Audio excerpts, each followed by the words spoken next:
Gostaria de cumprimentar os nossos irmãos, os nossos amigos, né, conforme eu havia prometido, quando dei uma introdução sobre os dons espirituais, fazendo uma abordagem sobre os 9 dons, e depois eu iria estar fazendo um comentário, assim, de cada dom, né, separadamente.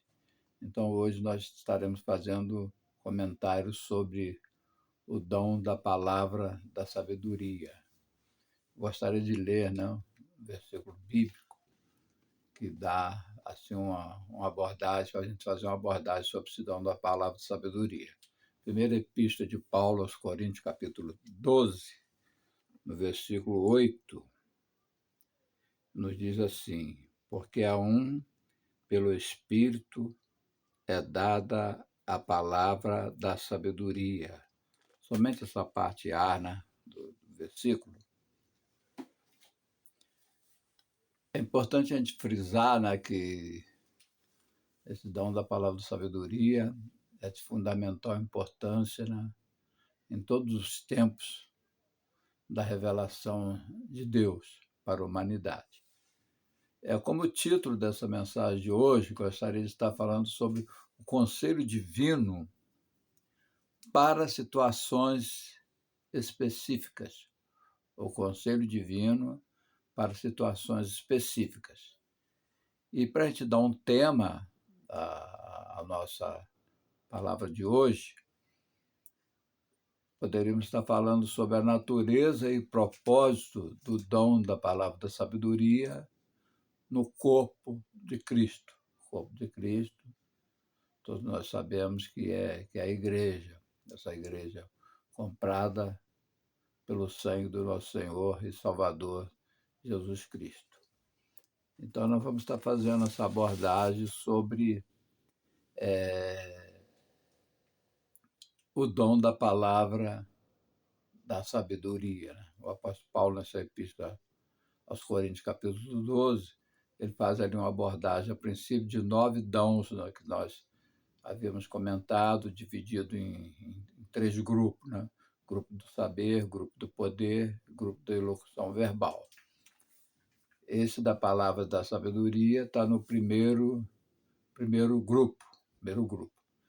Então, eu gostaria de estar falando nessa oportunidade, fazendo uma abordagem sobre 4 tipos de sabedoria, né? 4 tipos de sabedoria, que é sabedoria humana, sabedoria diabólica ou demoníaca, sabedoria divina e o dom da palavra da sabedoria.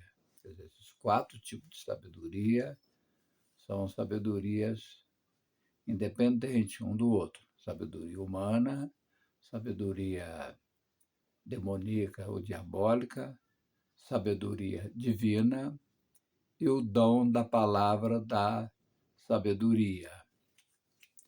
Então, estarei fazendo um comentário sobre esses 4 tipos de sabedoria. A sabedoria humana, ela é uma sabedoria, né? Todos têm, né, um pouco de sabedoria humana, uns têm mais, outros têm menos. Tem aqueles que têm um QI extremamente elevado, então tem um vasto conhecimento, sabe de muitas coisas, né? Mas é conforme diz um sábio, né? O sábio não é aquele que sabe muitas coisas, mas sim o que sabe coisas úteis, né? Então, a sabedoria humana, ela é uma sabedoria que ela é de fundamental importância, mas ela só serve somente para essa vida aqui, né? Enquanto estivermos aqui neste mundo. Então, essa sabedoria, ela é de fundamental importância.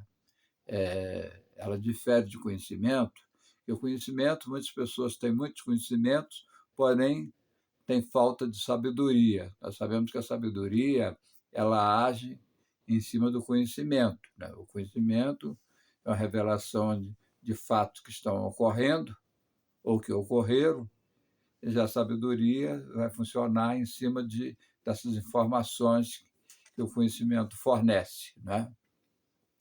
Então, a sabedoria humana é a sabedoria que eu acabei de falar, né? Pessoas que uns têm mais, outros têm menos, né? Tem um QI muito elevadas, sabe muitas coisas, né? Tem uma capacidade imensa de aprender, né? Muitas coisas. Já a sabedoria diabólica, ela é uma sabedoria vinda do próprio Satanás, né? Satanás, a Bíblia fala, né? Ele era o sinete da perfeição, era o anjo de luz, aí ele desobedeceu, foi orgulhoso, né? E ele se tornou Satanás. Até muitas pessoas, não é o tema que a gente está propondo agora, né? Mas muitas pessoas dizem assim: quem criou Satanás? Deus criou Satanás? Não, Deus criou um anjo, né? Lúcifer. Ele desobedeceu e se tornou Satanás, diabo, que significa acusador, caluniador, né? Mas não é o tema de hoje. Então, Satanás ele tem, né, sabedoria, e ele usa essa sabedoria para fins funestos, para o mal. Ele é o opositor de Deus. Nós observamos que Deus criou Adão e Eva, né? Ordenou que eles fossem obedientes, não comessem do fruto proibido. Satanás chega lá no Jardim do Éden, né? E ele, dialogando com Eva, usou lá dos argumentos, das suas artimanhas, e ele conseguiu convencer Eva, ela veio comer do fruto proibido. Quer dizer, ele enganou Eva, né? O apóstolo Paulo, em uma de suas epístolas, diz que Adão caiu deliberadamente em pecado. Eva foi enganada. Satanás chegou, enganou Eva. Então, é uma sabedoria satânica, sabedoria diabólica. Ela é o propósito dela é para o mal, são propósitos maléficos. Né? Quando observamos também que quando Jesus começou o seu ministério público, após ser batizado no Rio Jordão, desceu sobre ele o Espírito Santo, e ele foi levado ao deserto pelo Espírito, ou seja, pelo Espírito Santo, e ele foi tentado por Satanás. Satanás, entre suas muitas tentações, as suas sutilezas, quer dizer, dentro da sabedoria que ele tem, ele tentou impedir Jesus de seus planos, começou a dialogar com Jesus, né? E, inclusive, citou até versículo bíblico, ele citou Salmo 91, aos seus anjos ordenarás para que não tropece com seus pés em pedra. Jesus logo percebeu a sutileza de Satanás, falou assim, só o Senhor adorarás, só a eles dareis culto. Então, a sabedoria satânica é uma sabedoria só com fins maléficos. Depois, mais tarde, Satanás entra no coração de Judas, não, de Pedro, para demover Jesus de subir para Jerusalém. Jesus falou que era necessário subir para Jerusalém, que ele ia morrer, mas ao terceiro dia ele ia ressuscitar. Então, Satanás usa Pedro, né? Satanás usou Judas também em outra ocasião, né, para trair Jesus, mas dessa feita não. Usou Pedro, né? E Jesus, de pronto, falou assim, para trás de mim, Satanás. Quer dizer, ele logo detectou aquele agente que estava usando Pedro para tentar demovê-lo de ir até a cruz. Então, essa é a sabedoria diabólica, sabedoria demoníaca. Já a outra sabedoria, a terceira sabedoria, é a sabedoria divina. Como é essa sabedoria divina? Como se adquire? Essa sabedoria divina, ela vem através do estudo da palavra de Deus. Quem quer ter essa sabedoria vai estudar a Bíblia, vai ler a Bíblia, ele vai ouvir também sermões também, estudos bíblicos. Então, tudo isso vai contribuir para que ele adquira sabedoria divina. Né? Então, essa sabedoria divina. Então, já falamos até agora da sabedoria humana, que é a sabedoria somente para essa vida, sabedoria demoníaca ou diabólica, para fins funestos, ele é o opositor contra Deus. E agora essa terceira sabedoria, que é a sabedoria divina, que ela é adquirida através da leitura da palavra de Deus, da Bíblia, ouvir sermões, ouvir também estudos bíblicos, né? Através de pesquisas bíblicas. Então, ele adquire conhecimento divino, ou seja, ele vai passar a ter conhecimento de Deus. Agora, a sabedoria que nós estaremos abordando hoje é o dom da palavra da sabedoria. Esse dom da palavra sabedoria é uma sabedoria totalmente diferente, ela não vem através do estudo, é uma sabedoria que o Espírito Santo sabe de todas as coisas, ele é onisciente, né? Onipotente, onipresente. Então, é uma partícula dessa sabedoria que ele dá aos servos de Deus para soluções de problemas, problemas que apresenta no dia a dia das pessoas. Então, essa sabedoria é uma sabedoria de forma sobrenatural, sobrenatural. Não é uma sabedoria qualquer, não é uma sabedoria adquirida através da leitura da palavra de Deus, mas é uma sabedoria de forma sobrenatural, dom do Espírito Santo. Né? A pessoa, após ser batizada com o Espírito Santo, ele passa a ter sabedoria. Né? O Estevão Anjo de Souza, em um dos seus comentários, ele até faz um paralelo, por exemplo, de Jesus antes de ser batizado, né? Ele tinha sabedoria, a Bíblia fala que Jesus crescia em sabedoria e graça diante de Deus, então a sabedoria assim, em termos de humano, que Jesus, por exemplo, na sua encarnação, ele se tornou 100% humano, mas depois do batismo, foi visto descer sobre ele o Espírito Santo em forma de pomba, e aí ele passou a ter uma sabedoria diferenciada, né? Que muitos falam do dom da palavra da sabedoria. E Jesus até prometeu, né, segundo o mesmo autor, né, Estevão de Souza, que Jesus prometeu o dom da palavra de sabedoria quando ele falou para os seus discípulos, quando eles fossem levados, né, diante de sinagoga e outros locais, que eles não precisavam se preocupar quanto que havia de falar, que o Espírito Santo, na hora, daria condições deles falarem exatamente aquilo que era necessário falar. Então, logo a gente vê que é uma sabedoria diferenciada, é o dom da palavra da sabedoria. Né? Então, dando uma definição desse dom da palavra sabedoria, é um fragmento da sabedoria do alto, da sabedoria divina, em situações específicas. Ela não depende de estudo, quer dizer, ela difere da sabedoria divina, e quanto à origem, vem tudo de Deus, mas ela difere da sabedoria divina, que a sabedoria divina ela é para todos, né? E ela admite grau, uns têm mais sabedoria, outros têm menos. À medida que a pessoa estuda mais a Bíblia, obviamente ele vai adquirir mais sabedoria, ele vai acertando mais e errando cada vez menos. Né? E já esse dom da palavra sabedoria, ela não é para todos. O apóstolo Paulo, categoricamente, ele diz: a um é dado a palavra de sabedoria, a outro a palavra do conhecimento, e vai dando a entender que não é uma sabedoria para todas as pessoas. Nem todas as pessoas têm essa palavra da sabedoria, o dom da palavra da sabedoria. Então, não depende de estudo.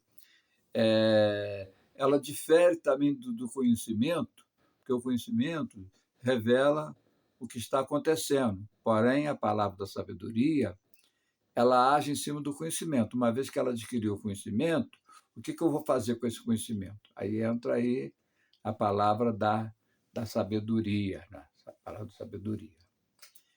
E eu vou fazer aqui algumas abordagens de alguns exemplos bíblicos da palavra da sabedoria. Né? Salomão, por exemplo, ele era rei de Israel, né? Terceiro rei de Israel, que reinou todo Israel. Israel unido ainda, não tinha sido feita a divisão, e ele ora ao Senhor para dar sabedoria. Né? E Deus deu uma sabedoria a Salomão, uma sabedoria que sobrepujou a todos os sábios da época. Né? Me faz lembrar uma certa feita, né, que uma mãe, por exemplo, que deitou em cima do filho, o filho dela veio morrer, e aí as duas mulheres ficaram reivindicando o filho vivo. Não, ele é meu, não, ele é meu. As duas mulheres reivindicando o filho vivo. Aí Salomão, dentro da sua sabedoria, né, ele pegou e falou assim, traga uma espada. Aí trouxeram uma espada e falou assim, agora nós vamos dividir essa criança ao meio e vamos dar metade para uma, metade para a outra. A que não era a mãe, é isso mesmo, divide mesmo. A outra, que era a verdadeira mãe, ela preferiu perder a criança, mas não queria vê-la morta. Né? Falou, não, dá para ela. Salomão pegou e falou, não, dá para essa aqui, essa é a verdadeira mãe. Então a gente vê, né, a sabedoria operando em momentos de difícil solução. Então Salomão recebeu essa sabedoria, a palavra da sabedoria, uma sabedoria diferenciada das outras sabedorias. E nós temos outros exemplos também, né? O próprio Jesus, embora muitas pessoas falem, não, mas Jesus ele é o Todo-Poderoso, sabe de todas as coisas. Mas o apóstolo Paulo, na Epístola aos Filipenses, ele diz que Jesus se esvaziou, ele faz esse comentário assim, que tendo se achado sob a forma de Deus, não teve por usurpação ser igual a Deus, mas se esvaziou, tendo a forma humana e sendo obediente até a morte de cruz. Então, Jesus ele não fez uso dos seus atributos divinos. Ele operou todos os seus milagres pela operação do Espírito Santo, a terceira pessoa da Trindade.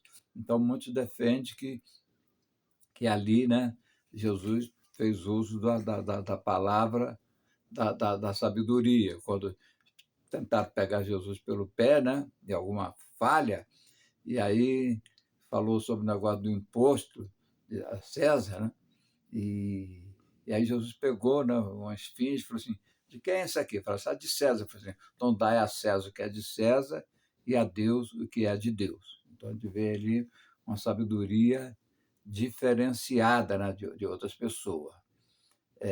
A gente vê também na igreja primitiva, quando começou a surgir um problema entre as igrejas lá, o texto bíblico diz que as viúvas de gregos helenistas estavam sendo preteridas pelas viúvas de gregos dos hebraístas, no caso. Então, tinha aqueles gregos helenistas, né, talvez de grego da dispersão, e os hebraístas, que eram mais aqueles que estavam sentados ali em Jerusalém.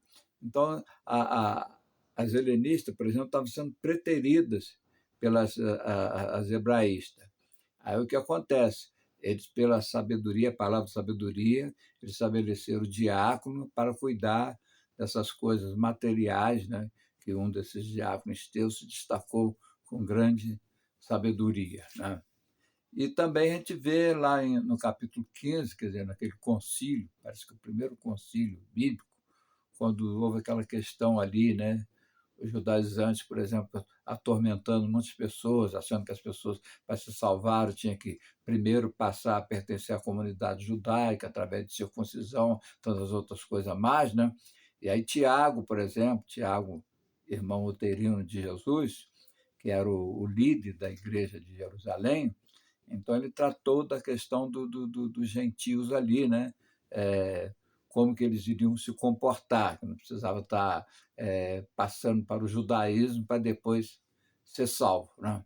Que Jesus veio, ele quebrou essa parede de separação, né? Entre judeus e gentios. Então a gente vê também outras oportunidades, outras vezes também que surgiram alguns problemas, sempre quando surge problema. Igreja, onde tem igreja, tem o problema, né? Que a gente vê, nós vamos estar comentando depois sobre os dons ministeriais, Efésios 4:11, que o Senhor deu uns para apóstolos, outros para profetas, evangelistas, pastores, né, e mestres, para visar a edificação da igreja, até que todos cheguem ao pleno conhecimento, não seja levado por todo vento de doutrina. Então, onde tem uma igreja estabelecida, tem os problemas. E esses problemas, muitos deles são de difícil solução, e somente uma palavra da sabedoria vai trazer uma resolução daquele problema que se apresenta. Né? Paulo também na igreja de Corinto, que a igreja era a igreja divisória, apesar da igreja ter todos os dons, porém o uso dos dons eram de forma incorreta. Né? Então, lá tinha aquele partidarismo. Um era de Paulo, outro de Apolo, outro de Pedro, outro de Jesus. Então, Paulo chegou e falou, por acaso eu fui crucificado na cruz? Então, Paulo, ali pela sua sabedoria, ele pegou e procurou colocar a igreja em ordem, que a igreja era uma igreja divisória. A igreja deveria permanecer unida, né? É o Salmo 133. Tão bom e consolável é que os irmãos vivam em união. Outra coisa também, na Epístola aos Tessalonicenses, a gente vê que Paulo diz assim, não extingais o espírito, não desprezeis profecias, examinai tudo, retei o que é bom. Então, pela palavra da sabedoria, quer dizer, Paulo detectou, né, muitos acontecimentos. Por exemplo, a igreja de Tessalônica era diferente da de Corinto. A de Corinto, por exemplo, dava muita ênfase à profecia, essas coisas todas, tanto que Paulo até coloca ali em ordem como que deve ser, tratando de profeta, fala de dois ou três, os outros julguem. E já a igreja em Tessalônica, eles não acreditavam em profecia. Então, Paulo falou assim: não extingais o espírito, não desprezeis profecias, examinai tudo, retei o que é bom. Né? Então, Paulo, através da palavra da sabedoria, ele teve condições de orientar a igreja. Nós temos também outras passagens bíblicas que vão comprovar também a palavra de sabedoria em ação. Mas está mencionando apenas algumas delas, né, para os irmãos e ouvintes aí ter uma noção de como funciona essa palavra da sabedoria. Né? E me faz lembrar também um fato também que ocorreu na igreja. Nós sabemos que na igreja, toda a igreja, conforme eu falei, né, que a igreja tem problema, e tinha um problema gravíssimo na igreja. Sabe essas famílias tradicionais, que às vezes já são membros da igreja há muito tempo, e a igreja vai crescendo assim, filho de crente, tudo. E aí torna aquelas famílias assim, muito influentes na igreja. E tinha duas famílias que eram muito influentes, e elas tinham assim, uma dissidência de uma contra a outra. Aí, cada vez que chegava um pastor, eles tinham a esperança de colocar uma solução no problema, mas até então não tinham encontrado uma solução. Aí assumiu a igreja um novo pastor, aí chegou, acendeu a esperança dessas duas famílias. Bem, vamos ver quanto a pastor, e o pastor vai, quem sabe que ele não possa resolver esse problema. Aí o pastor pegou, convocou as duas famílias, né, para uma reunião, falou assim: olha, nós vamos ouvir o relato de cada uma das famílias. Aí, digamos assim, família número um, família número dois. O pastor falou assim: vamos ouvir a família número um. A família número um, cada um dos componentes, começou a falar: pois é, pastor, aconteceu isso, mais aquilo, aquilo outro, e foi falando, falando, falando. Quando eles terminaram de falar, o pastor falou assim: vocês estão com a razão. Vocês estão com razão. Aí foi agora ouvir a outra família, né? Já tinha ouvido a família número um, o pastor havia dado razão à família número um. Aí foi ouvir a família número dois. A família número dois também começou a relatar, isso assim, assim, tudo. Aí o pastor pegou também, deu razão também à família número dois. Falou: não, vocês estão com a razão. Aí houve aquele tumulto dentro da igreja, porque cada uma das famílias achou que o pastor ia achar que uma família tinha razão e a outra não. Ele acabou dando razão às duas famílias. Aí ficou aquele tumulto, aquela discussão. Aí o pastor falou: calma aí, nós vamos resolver essa situação. Falou assim: olha, eu estou observando aqui que a família número um tem razão. A família número dois também tem razão. Agora eu vou propor uma coisa para vocês. Entre a razão e entre Jesus. Aí virou para a primeira família e falou assim: família número um, falou assim: olha, é o seguinte, eu vejo que vocês estão com a razão, mas eu vou fazer uma proposta para vocês. Vocês querem ficar com a razão ou querem ficar com Jesus? Falaram: nós queremos ficar com Jesus. Falou: bem, vocês querem ficar com Jesus? Então vocês perderam a razão, vocês agora estão com Jesus, tudo bem. Aí foi para a família número dois, fez a mesma pergunta, falou assim: agora, vocês querem ficar com a razão ou querem ficar com Jesus? Nós queremos também ficar com Jesus. Falou assim: então ambas perderam a razão, vocês estão com Jesus. Conclusão: trouxe uma solução para o problema daquelas duas famílias litigantes. Né? Então a gente vê como que opera esse dom da palavra de sabedoria. Quer dizer, é uma palavra para uma situação específica. Né? Segundo muitos doutores assim da Bíblia, estudiosos da Bíblia, eles falam que os mais agraciados com esse dom da palavra de sabedoria são pessoas que estão assim na direção da igreja, quem está na direção da igreja, surgem assim, os problemas, líderes assim, de modo geral, né? E aí são pessoas que são mais agraciadas com esse dom, porque não é um dom para todas as pessoas. Nem todos os membros da igreja têm esse dom, porque também nem todos são batizados com o Espírito Santo. Quer dizer, quem é batizado, o batismo com o Espírito Santo outorga os dons espirituais. Então, a pessoa que é batizada com o Espírito Santo, ele pode receber um, até mais, dos dons espirituais. Mas, principalmente, esse da palavra sabedoria, não é um dom para todos, mas mais especificamente para a liderança, que são aquelas pessoas que vão tomar decisões de problemas de difícil solução. Então, é importante a gente buscar esse dom. O apóstolo Paulo, por exemplo, embora não sendo para todos, mas ele diz que a pessoa deve procurar com zelo os dons espirituais. Quer dizer, procurar com zelo é a pessoa tá procurando os dons para a edificação do corpo de Cristo. Quer dizer, tudo deve ser feito para a edificação. Edificação significa construir, para construir, não para destruir. Então, o dom da palavra de sabedoria, ele é uma partícula da sabedoria divina, que o Espírito Santo, que sabe todas as coisas, ele é onipotente, onipresente e onisciente, sabe todas as coisas, então ele dá uma partícula da sabedoria para que a liderança possa tomar uma decisão correta, trazendo um melhor proveito para a igreja, para cada membro em particular, né? Portanto, que a gente possa ter, estar sempre, né, em mente aí, né, esse dom da palavra sabedoria, e buscar também, né, buscar, principalmente pessoas que estão na liderança, né, buscar esse dom da palavra sabedoria. Salomão, por exemplo, que era um líder, por exemplo, da nação, do povo de Israel, ele pediu sabedoria e Deus deu uma sabedoria a ele. Então, essa sabedoria é para a liderança procurar com zelo os melhores dons, né? Conforme o apóstolo Paulo diz, né?